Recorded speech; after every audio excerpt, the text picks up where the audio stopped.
Parce que mon identité, je la connais.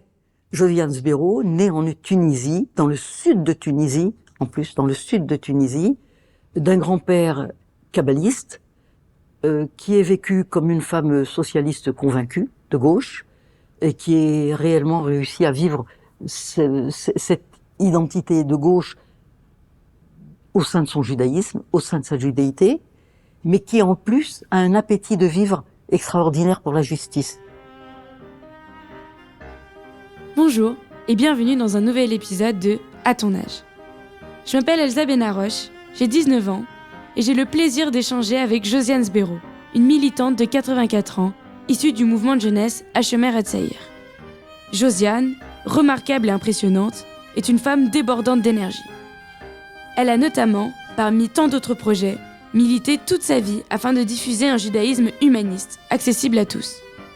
Cet échange me tient particulièrement à cœur, étant moi-même issue du mouvement Hashomer Hatzair, dans lequel j'ai été madricha, donc animatrice, et Rosh Tsevet, directrice culturelle du mouvement. Je vous laisse découvrir notre discussion. À ton âge. À ton âge. À ton âge. À ton âge. À ton âge. À ton âge. À ton âge. À ton âge. Le podcast qui lie les générations. Un programme proposé par Noé, le département jeunesse du Fonds social juif unifié. Quand Elsa rencontre Josiane. Et juste avant qu'on commence, j'avais une petite question, parce que juste dans l'introduction, quand je vous présente, quel type d'adjectif vous trouvez vous correspond le plus? Comme par exemple, je veux dire, Josiane Sbero, militante, et qu'est-ce que... Oui, je crois qu'on peut dire militante. Oui, C'est le sens même de ma vie. Je Oui. n'imagine pas ne pas militer en quelque sorte. Mais pas militer pour agresser, militer au contraire pour participer. D'accord. Donc, pour me définir, je ne suis sur aucune carte d'association, en dehors de France-Israël évidemment, parce que précisément, je veux garder cet aspect du militantisme où je peux dire je ne suis pas d'accord. Parce que sitôt qu'on adhère à un mouvement ou à un groupe, on est obligé d'adopter le point de vue de ce groupe par correction.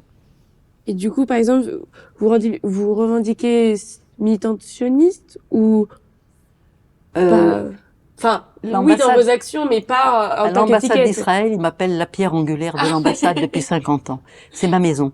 Depuis que j'ai quitté Israël parce que j'ai rencontré un homme qui n'était pas un accident mais qui était une évidence, celui qui est devenu mon mari, avec lequel je n'ai jamais été d'accord, mais précisément il était mon complément, je pars du principe qu'à partir du moment où j'ai quitté mon kibbutz, parce que vraiment le kibbutz c'était important, kibbutz des années 50 quand même, où on cassait des pierres et où on n'avait rien à manger à midi.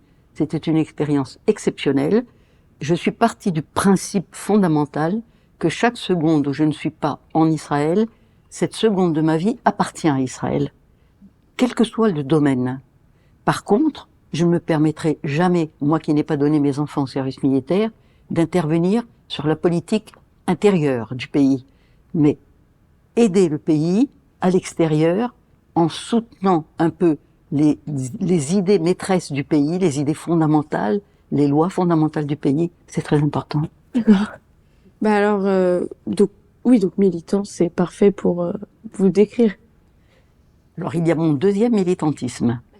Étant donné que je ne suis que naturalisée française, mais que je suis tunisienne, les Juifs en Tunisie étaient tunisiens, mais que la France nous a donné un niveau d'éducation en Tunisie que je rencontre rarement en France, parmi les Français, sur le plan de la culture, sur le plan de la connaissance de la culture générale, je pars du principe que je dois quelque chose à la France.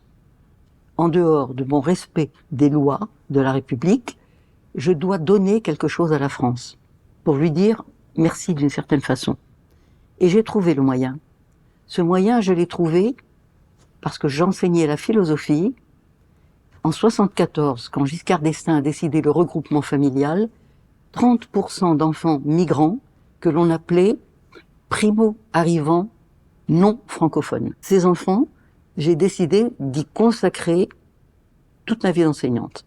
Donc pendant 30 ans, j'ai dirigé une structure qui était très loin de la philosophie évidemment, qui s'appelait les SECPA, qui ont une très mauvaise réputation en France et qui sont pourtant une pure merveille. Donc j'ai un livre qui sort au mois de novembre qui va longuement parler de tout cela. Je suis une militante des SECPA parce qu'en plus, l'État français m'a permis d'y mener une expérience extraordinaire. C'est-à-dire que le maire de la ville de Taverny disait toujours « J'adore aller chez Sberro, c'est le seul kibboutz que je connaisse dirigé par des Arabes. » Parce que mes élèves, j'en ai fait des membres kibboutz. Je leur ai donné même la terre au collège. Ils ont travaillé, ils ont gagné de l'argent. Je ne leur disais pas « Demain, tu vas être riche si tu travailles ». Un gosse d'immigré qui ne parle pas français, il ne peut pas attendre demain. Donc je suis partie du principe que tout de suite on va gagner, tout de suite tu vas dépenser, ce n'est pas moi qui vais le dépenser. Et d'autre part, j'ai été marquée par quelque chose de très fort. J'organisais tous les ans une année sur le pays d'un des enfants. Quand on est arrivé à la Tunisie, dans le petit musée, j'ai mis ma carte d'identité tunisienne. Et j'ai vu que les enfants discutaient entre eux beaucoup. Que se passe-t-il? Et il y en a un qui me dit « Madame la directrice, vous, on peut vous écrire en arabe ?» Sur le plan civilisationnel, ça m'a fait réfléchir d'une façon terrible. Autrement dit, pour un enfant migrant, écrire une directrice en arabe, c'est la faire plonger dans le non social. Et là-dessus, vous voyez, entre mon expérience du kibbutz, mon expérience à la Shomer Hatzair, je dois reconnaître qui m'a beaucoup formé, j'ai pu faire à l'éducation nationale ce que l'on ne fait plus justement. J'ai pu placer 900 jeunes dans le monde du travail, je vis parmi eux encore à Taverny, on se rencontre, ils sont chefs d'entreprise. Donc ça, c'est mon deuxième aspect du militantisme. Eh ben, c'est super pour, je pense pour introduire. En tout cas, ça en vient à ma première question. Moi, j'ai eu le plaisir, en tout cas, de discuter avec vous à plusieurs reprises. Et j'ai vu que vous étiez toujours en train de travailler dans des projets qui vous tenaient à cœur, et ce, depuis le début de votre engagement. Et donc, déjà, dans un premier temps, je me demandais ce qui vous pousse un petit peu aujourd'hui à vouloir participer à ce podcast, quelle histoire vous avez à raconter. Et donc ça puise un petit peu dans votre enfance, votre parcours. Enfin, d'où venez-vous? Qu'est-ce que vous avez fait? Alors, je viens d'une famille très privilégiée en Tunisie, très très privilégiée. Mon arrière-grand-père était le président du tribunal rabbinique de Tripoli.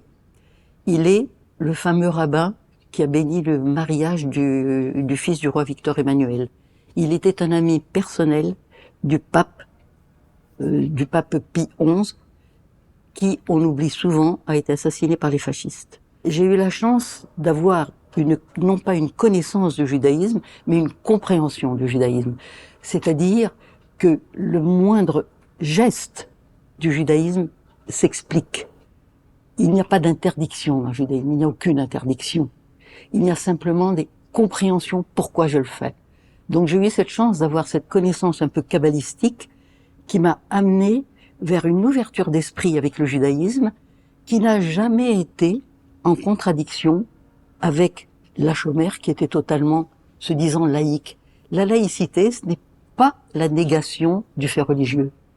C'est simplement, quand on comprend la laïcité, c'est pourquoi du fait religieux sur le plan sociologique et sur le plan de l'échange entre les êtres humains. Le fait religieux n'est qu'un mode de sociologie avancée en quelque sorte. Pour les personnes qui nous écoutent et qui ne connaissent pas la Shomer, est-ce que vous pouvez un peu décrire le mouvement et surtout plus ce que ça vous a apporté vous dans votre vie et votre parcours justement à la Shomer qui est, pour on va dire, très intéressant, quoi. Alors d'une famille très très privilégiée qui possédait pratiquement la totalité de la ville de Gabès, dans le sud de Tunisie, j'ai été coucounée beaucoup. Et à 13 ans, je suis chez une amie en train de réviser les fameuses compositions, et une jeune femme arrive et dit à cette amie juive, voilà, nous sommes un mouvement de jeunesse, à Shomer, etc., si tu veux. Et moi, timidement, j'ai dit, ça m'intéresse, est-ce que je peux entrer? Comme j'avais un accent français très prononcé, parce que Gabès était une base militaire française, donc on parlait vraiment pointu, comme en France. Et elle me dit, toi, tu peux pas? Tu es goy. Je suis pas goy, je suis juive. Elle me dit, tu vois comment tu parles. Donc je lui ai dit non, je suis juive et je veux entrer. Je suis donc arrivée dans ce local de la Shomer. Je ne savais pas du tout ce que c'était. Et à partir de là, c'était dans les années où la Tunisie a commencé à devenir indépendante. Avec ces jeunes qui réfléchissaient, qui lisaient, qui discutaient de politique. Pour moi, c'est ouvert un monde, mais avec une brutalité qui a été immense, qui a été intense. C'est-à-dire qu'à l'âge de 14-15 ans, je suis devenue imbuvable à la maison, j'étais révoltée, j'expliquais à mes parents que c'était fini la Tunisie, qu'il fallait partir. Et mon père me disait, c'est ici qu'on vit, c'est ici qu'on respecte. Donc, à 15 ans, j'ai demandé à partir avec la chômère, mais j'étais en seconde, mon père disait, tu es une analphabète tant que tu n'as pas le bac. Je suis partie de la maison. Je suis partie avec le groupe à chômère. Nous arrivons à Tunis pour prendre le bateau pour venir à l'Archara. Et là, on me dit, tu peux pas partir. T'es vraiment mineur. Donc, mes parents pensaient que j'étais déjà en France, alors qu'en fait, j'étais cachée par les Khavirim de chômère de Tunis dans une caserne désaffectée. Et ils venaient m'amener à manger jusqu'à ce que finalement, le MAPAM d'Israël a fini par baisser les bras et m'accorder des papiers qui m'ont permis de prendre le bateau pour rejoindre les Khavirim. On m'a appris à la chômère, par exemple, que l'égalité entre hommes et femmes, c'est pas total. Dans les années 56, moi je vous parle de temps anciens que vous n'avez pas connus, mesdames. En 55. Donc on arrive à la ferme de Zette et on applique la chômère. Toutes les filles dans les champs et tous les garçons à la cuisine. En une semaine, on n'avait plus un linge à se mettre. Ils ont mis tout le linge dans une marmite sur le feu. Ils ont mué. Et dans les champs, c'était la catastrophe. Donc on avait un responsable de la ferme qui a hurlé dans son langage et qui nous a dit allez hop. Sur le concret, on comprend que ce que la chômère a essayé de nous transmettre, c'est débrouillez-vous et comprenez la distance entre l'idéologie et la pratique. Et c'est ça qui est extraordinaire. Et cet enseignement-là, je l'ai conservé en permanence dans mon militantisme, donc je ne déteste personne. Tout le monde a quelque chose à m'apporter. Et dans l'enseignement, ça a été un outil exceptionnel. Ben justement, dans votre discours, vous évoquez des valeurs qui sont vraiment tirées d'une philosophie humaniste et qui mettent en avant principalement la culture. Et donc, déjà, comment est-ce que vous avez réussi à propager cette culture juive, vous, dans votre vie, dans votre parcours, et en quoi pouvez-vous penser que une telle culture est facteur d'intégration? La connaissance philosophique du judaïsme, c'est quelque chose d'extraordinaire, quel que soit le sujet que vous voulez aborder. Donc, aujourd'hui, les choses vont mal pour le monde, pour le peuple juif en France. Ne nous trompons pas. Je pense que nous allons vers une fin de la communauté juive organisée, etc. en France. Parce que la réalité sociologique de la France est en train de devenir autre, on n'ira pas plus loin. Mais je peux l'expliquer plus profondément s'il le faut. J'explique simplement que dans ces textes anciens, il y a réellement des concepts qui peuvent permettre aux hommes de vivre ensemble. Ben justement, dans les concepts que vous évoquez, j'imagine que vous avez dû les appliquer dans votre parcours dans l'éducation. Est-ce que vous pouvez un petit peu me parler de votre expérience en tant que directrice d'école publique? Je vais vous raconter une petite histoire très, très simple qui va vous faire comprendre. Donc, mes élèves savaient qui j'étais. En 2006, pendant la guerre, quand je suis allée aider parce qu'il y avait les Scuds, etc., en revenant, mes petits élèves arabes savaient que j'étais en Israël. Je suis partie du principe qu'il ne faut pas leur mentir. L'essentiel, c'est qu'ils sachent que eux aussi pouvaient venir me parler de leurs problèmes avec le kéfier rouge, les grands frères qui vont venir vous tuer, etc., le petit chaïb en face de moi. Mais à ce bureau, dans le bled, l'imam, il m'a dit que je dois tuer les juifs. Il a raison, l'imam. C'est vrai, madame Sbero? Alors je dois tuer les juifs? Oui, parce que tu peux commencer tout de suite. Comment je commence? Je suis juive, chaïb, vas-y. Pas vous, madame Sbero, Khachak. On a commencé une discussion, là. Et là, on commence. Alors que si je lui dis, c'est pas bien de tuer les juifs, le discours est coupé. Dans mon bureau, il y avait toujours de grandes discussions. Et c'était très important parce que ça leur permettait d'avoir une union. Mais je pouvais être violente. Il y a, enfin quand je dis violente, pas dans les gestes, mais dans les actes. En arabe, parce que je parle arabe, et ça m'a beaucoup aidé avec mes élèves, beaucoup, surtout avec les parents d'élèves. Les parents de mes élèves, je les ai toujours respectés. Vous ne parlez que l'arabe, on va parler arabe. Je ne veux pas le voisin. Et donc, mes parents d'élèves, moi, ont été respectueux de leur école d'une façon extraordinaire. Vous avez des grossièretés en arabe qui sont au-dessous de la ceinture, mais qui sont très sèches. Quand on comprend l'arabe, c'est dur. Donc, j'ai un petit arabe qui est dans la cour et une petite portugaise avec une petite jupe courte. Jamais je n'oublierai. Et voilà mon petit gamin qui lui lâche une grossièreté. je passe à côté de lui sans rien dire, et je lui lâche la grossièreté au-dessus. Rachek Belazuro, pas une femme, pas vous. J'ai dit, tu comprendras que même une femme peut dire des choses plus violentes que toi quand tu passes derrière une petite jupe d'une copine. Au lieu de lui dire que tu es jolie, tu lui lâches une grossièreté. Et là, on discute, on comprend ce que c'est la grossièreté, et on s'excuse auprès de la fille. Donc vous voyez qu'il y a des subterfuges en éducation. Mais où je les ai appris, ces subterfuges? Je n'ai pas fait d'école d'éducation, puisque je n'étais qu'une sale immigrante en France, qui pendant 5 ans a vécu sans papier. On ne m'a pas permis d'enseigner pendant 5 ans. Pendant 5 ans, j'ai dû faire les maisons d'enfants, les prisons, etc., parce que je n'avais pas le droit de travailler. Et au bout de 5 ans, quand enfin je suis devenue française, il a fallu que je repasse tous mes diplômes de la Sorbonne.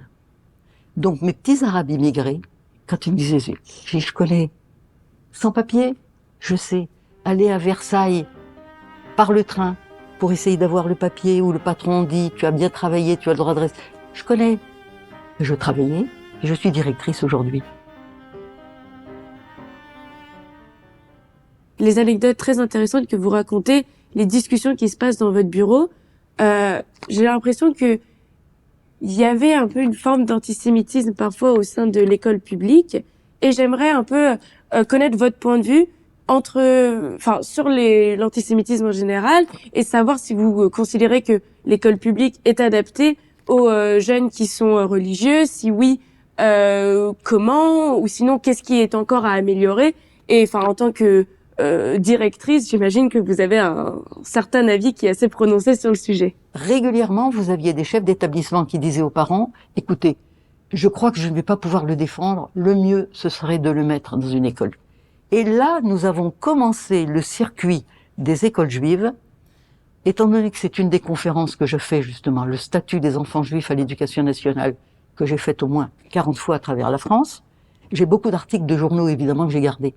J'ai un article du journal Libération, une page entière, en 86, une page entière de Libération qui explique la qualité de la culture juive, à quel point, pour une famille juive, emmener son enfant sur un parcours scolaire de qualité, c'est indispensable.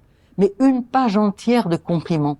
Et ils disent dans cet article qu'il n'existait que 40 écoles juives sur toute la France. Nous en avons 400 aujourd'hui. C'est-à-dire que petit à petit, parce qu'ils ont été évincés de l'école, les enfants juifs se sont rabattus sur l'école juive. Alors c'est sûr que quand je discute avec monsieur Ohayon au FSJU, il me dit « mais Josiane, c'est extraordinaire ». Je dis « monsieur Ohayon, c'est extraordinaire en tant que juif, parce que ça protège la transmission. Mais on est obligé de dire que cela nous retranche petit à petit, d'une façon de plus en plus définitive, du lien social. » Eh bien, justement, c'est super que vous me parliez comme ça du militantisme. Évidemment, avec votre parcours, c'est très intéressant. Et je me demandais si vous aviez des conseils à donner à aujourd'hui les jeunes militants, parce que nous, la jeunesse, on nous reproche souvent, par exemple, d'être désorganisés ou de parfois trop nous éparpiller, de mal connaître nos sujets et de, en fait, mal militer. Et c'est pas, en fait, c'est pas l'ambition ou la volonté qui manque, c'est dans la pratique, eh ben, il y a pas mal de choses qu'on nous reproche. Vous qui avez vraiment milité, est-ce que vous avez des conseils à nous donner? Est-ce que vous avez des solutions un peu pour que la jeunesse puisse militer de manière efficace? Alors, mal militer, il y a déjà une incohérence. Parce que militer, ça ne peut pas être mal. Militer, ça signifie déjà qu'on a envie d'eux. Ce qui vous manque à la jeunesse d'aujourd'hui, plusieurs choses.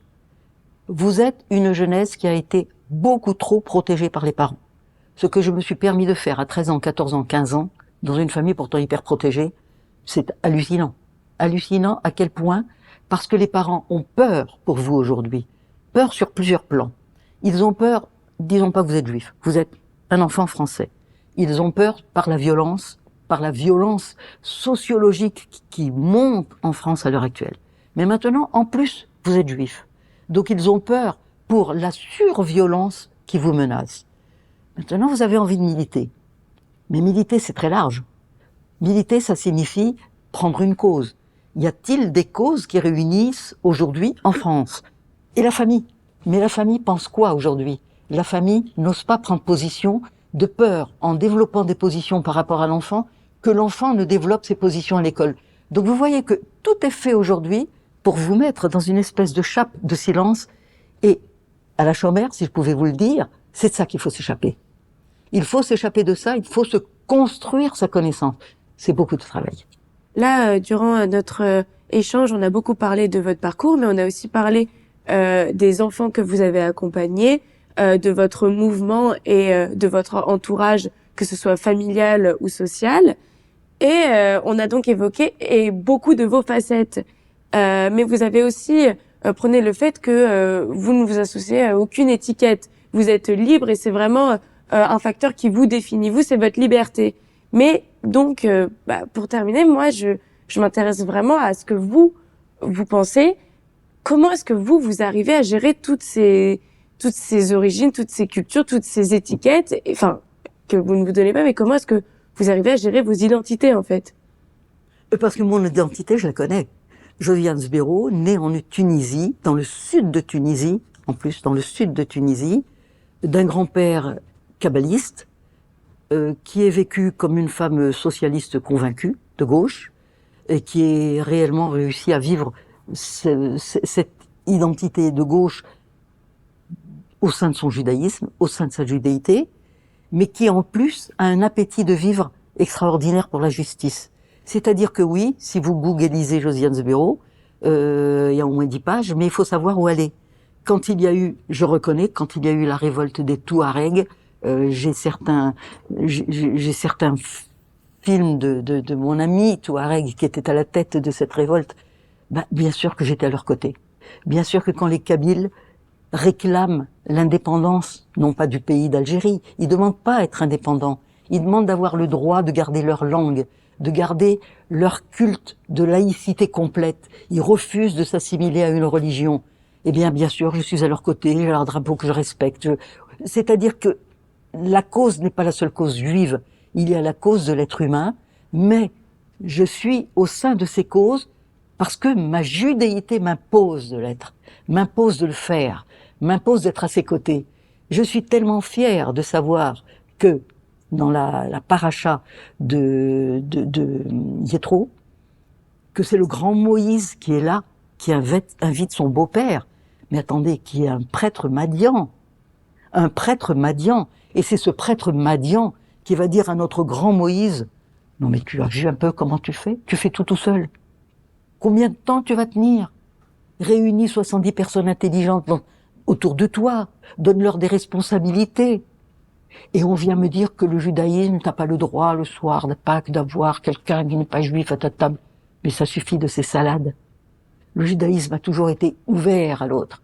Mon grand-père kabbaliste disait, quand je vais dans une famille ou dans un lieu, si on me donne un verre de vin à boire, mon devoir c'est de le boire, car le devoir de celui qui m'invite est de savoir qui je suis.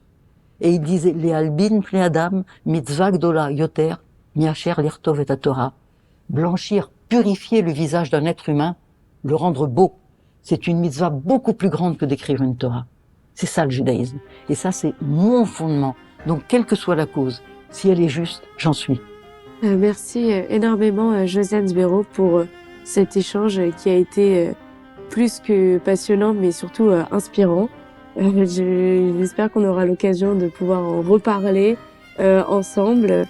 Et merci pour tout ce que vous m'avez apporté, tout ce que vous avez apporté à nos auditeurs. C'est moi qui vous remercie.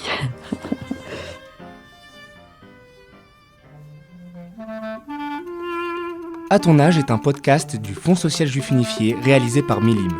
Chaque mois, un membre de Noé pour la jeunesse part à la rencontre d'une personne senior et entame avec elle un dialogue intergénérationnel.